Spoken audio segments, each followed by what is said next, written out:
जैतू हो, पहचान जैतू हो।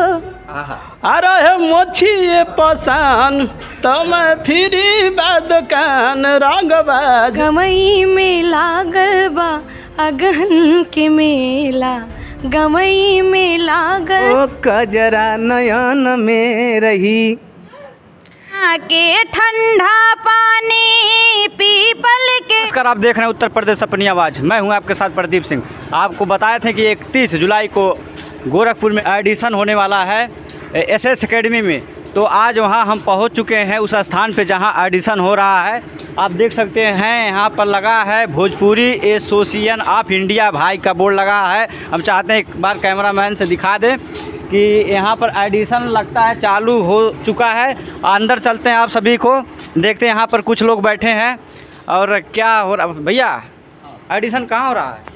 ऑडिशन एसएस एकेडमी के हाल में हो रहा है। अच्छा, तो यहाँ क्या हो रहा है? यहाँ अभ्यर्थी का ये रजिस्ट्रेशन किया जा रहा है, यहाँ से टोकन दिया जा रहा है। जी। उसी टोकन के आधार पर ऑडिशन ऊपर लिया जाएगा। अच्छा, यहाँ फॉर्म भरा जा रहा है? जी। ऑडिशन ऊपर चल रहा है? हाँ, ऑडिशन ऊपर चल रहा है। बच्चे आ रहे हैं कि नहीं? अभी बच्चे आ रहे हैं, जैसे आ रहे हैं उनका रजिस्ट्रेशन हम कर रहे हैं। अच्छा, इसके बाद जी, हाँ उनको भेज रहे हैं। तो आपको पता है कि हाँ एडिशन चालू है। यहाँ पर आप फार्म भरा जा रहा है। सबसे पहले जो भी आ रहे हैं यहाँ पर फार्म भरा जा रहा है, उनको एक टोकन मिल रहा है। टोकन मिलने के बाद सीधे ऊपर जाएंगे हम लोग, वहाँ पे देखते हैं क्या हो रहा है। फाइनली यहाँ हाल में जा रहे हैं जहाँ पर एडिशन हो रहा है। हम यहाँ पर पहुँच चुके हैं। तो भैया लोग यहाँ पे बहुत काफ़ी सारे लोग आ चुके हैं। तो जेकरे सुर में बादम आज पूछब हम सबसे कही सवाल के बनी माटी के लाल। आइए इन्हीं से हम लोग पूछते हैं। जी बताइए, आपको कैसे पता चला यहाँ एडिशन हो रहा है? सबसे पहले तो उत्तर प्रदेश अपनी आवाज़ के माध्यम से मैं सबको प्रणाम करता हूं। और ये कंपटीशन हमको एक दिन पहले पता चला है कि यहाँ पे कंपटीशन हो रहा है और काफ़ी बड़े लेवल का है। और मैं रहने वाला तो यही लोकल का गोरखपुर का हूँ जी। अब यहाँ पर ये देखने को मिला कि भाई जिसकी जैसी तैयारी रहेगी। तो तैयारी एकदम जम के भैल बकिनाए तू लोग? एकदम हुआ है, ठीक हुआ, अच्छा हुआ है। बाकी जो प्रक्रिया रहेगी यहाँ निर्णायक मंडल के माध्यम से पता चल जाएगा किसकी क्या राय है। 2 लाइन सुना दीजिए। बारहमासा गीत आप सभी को सुना रहा हूँ कि अब यहीं से आ जैता हमरो सजनवा, अब यहीं से आ जैता हमरो सजनवा, गौआ के लोगवा बोले बिरहिया हो राम, गौआ के लोगवा बोले बिरहिया हो राम। बहुत अच्छा। आप क्या नाम आपका? श्याम चौहान। कहाँ से आइला? गोरखपुर से। कैसी पता चला कि एडिशन है वो चलता? भैया बताए हैं। अच्छा, कौन भैया? सूरज भैया। अच्छा। तो का तैयारी वारी भइल बा? तैयारी हुआ है, अभी 2 दिन पहले पता चला है। हाँ, तो ज़रा सुनाइए। निर्गुण है।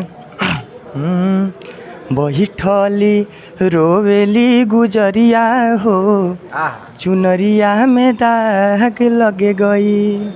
बैठली रोवेली गुजरिया हो, चुनरिया में दाग लग गई। कैसे जाई पिया के नगरिया हो, कैसे जाई पिया के नगरिया हो। आपका क्या नाम है?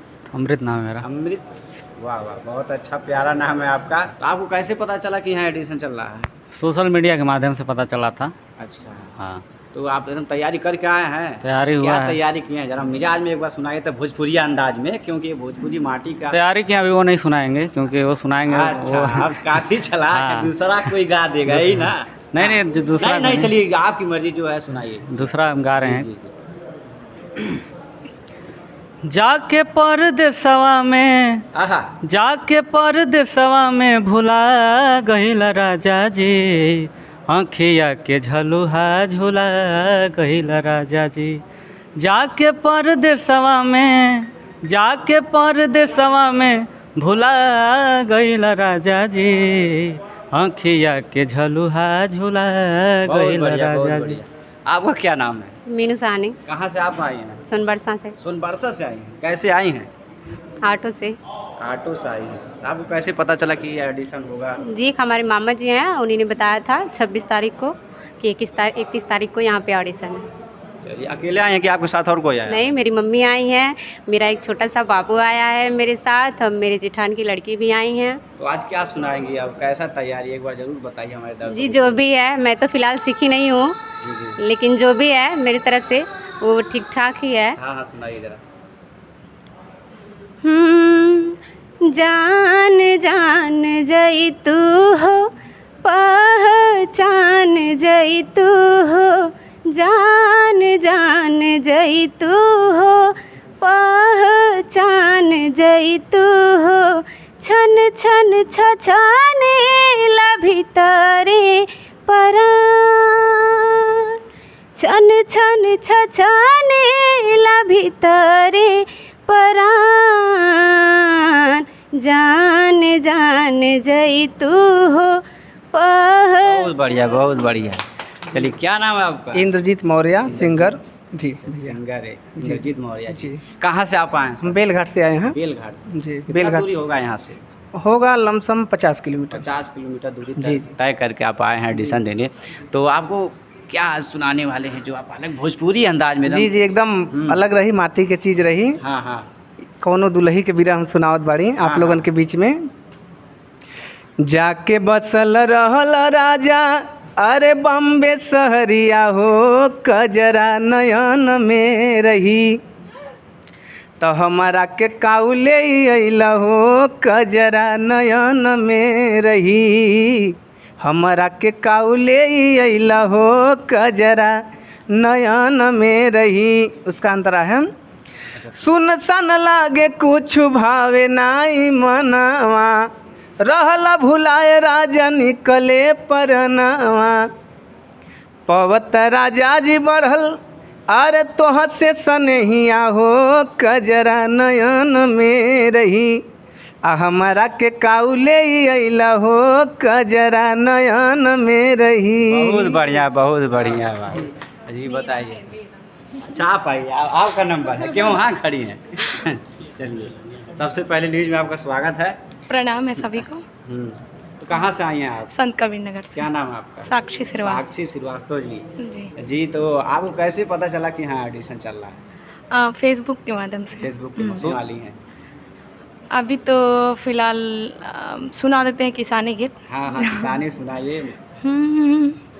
गमई में लागल बा अगहन के मेला, गमई में लागल बा अगहन के मेला, खेतवे बनल बा किसान हो, गोरी झुकी झुकी काटेली धान, हाँ गोरी झुकी झुकी काटेली धान। बहुत बढ़िया, बहुत बढ़िया। आप लोग ताली बजा दीजिए, अच्छा लग रहा है तो।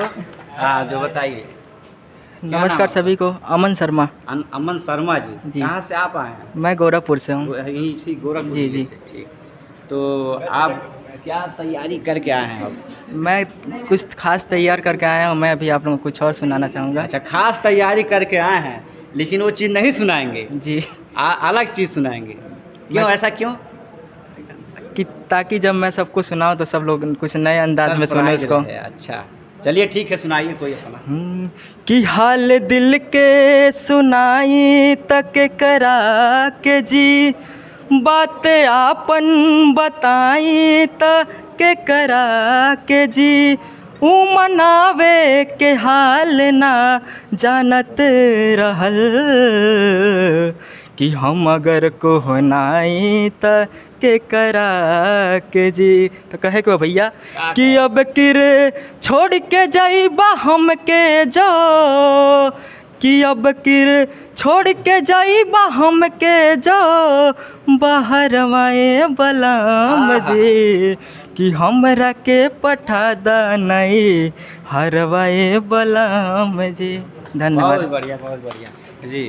जी नमस्ते सर। कहाँ से आई हैं आप? मैं मालन पर से आई हूँ। मालहंग पार कहाँ पड़ता है? ये गोरखपुर में ही पड़ेगा। गोरखपुर जिला में। तो आपको कैसे पता चला यहाँ ऑडिशन चल रहा है? फेसबुक से पता चला। फेसबुक से, सोशल मीडिया के सोशल मीडिया माध्यम से माध्यम से। से। जी, तो आप क्या सुनाना चाहते हैं आज? मैं आज सुनाना चाह रही हूँ, पूर्वी गीत है। पूर्वी जी जी, सुनाइए एक बार।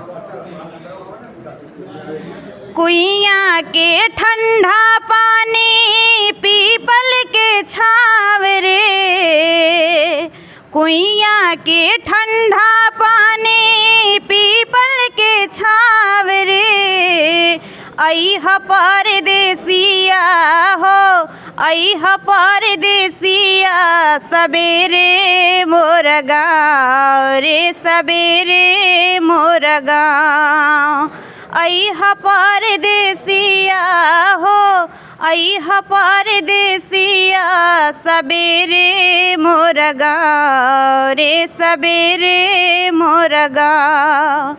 झुरी झुरी बहेला पवन पुरवैया, अमवा के डारी पे चहके चिरैया। झुरी झुरी बहेला पवन पुरवैया, अमवा के डारी पे चहके चिरैया।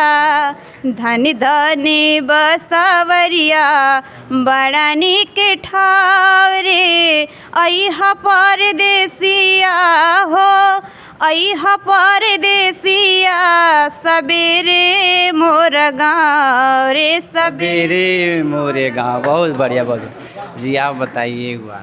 भैया पहले तो हम उत्तर प्रदेश के न्यूज़ के माध्यम से जे भी देखे वाला बा सबके पैर छू के प्रणाम करता नहीं।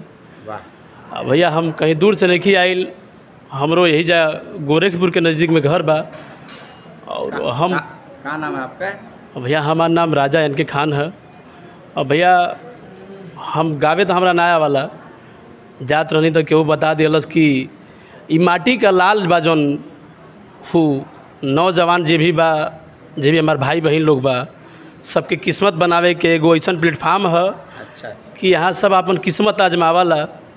और बड़ा खुशी के बात बा कि आज अपने गोरखपुर शहर में ही माटी के लाल का ऑडिशन बा। तो भैया बहुत हम गायकार तो ना है, लेकिन आ गइल बानी। अब माता सरस्वती मजबूरी में आ गए क्या? ना ना, मजबूरी में नहीं आइल, गावे के हूँ मजबूरी में थोड़ी ना वाला भैया। हाँ नहीं कहना, दिल में एक हुमास होला। हाँ, ये भाई एक भोजपुरी अंदाज में। देखी काबू कबाल का होला कि भैया हमने कुछ पता ना रहला। हाँ हाँ। तो भैया हमन खोजत आवल जाला। लेकिन जेके नहीं पता रहा वैसन का वो काम कर देला। हाँ भैया, कोनो हद हिसाब नहीं। तो माता पिता मान गुरु सकना है का, बात। जी जी भैया, ये तो माता पिता गुरु का बा। और भैया थोड़ा सा हमहू कहल चाहब, सभे लोग कही दिले बात। हमारे भोजपुरी भाव में भैया एगो बड़ा नीमन बात होला, जब कोनो मेहरारू अपने पति देव का बड़ाई करे ले अपने सहेली से कहे ले कि हरदम का चरेले पान आ रहे मोछिए पसान, तो मैं फिरी दुकान रंगबाज राजा के, हे जी फिरी दुकान रंगबाज राजा के। भैया यही के साथ हम सबके प्रणाम करता नहीं। मुछिए गाय है, मूछ रखे और मुछिए गाय है। धन्यवाद भैया। चलिए बने रहिए ऐसे हमारे साथ आगे भी।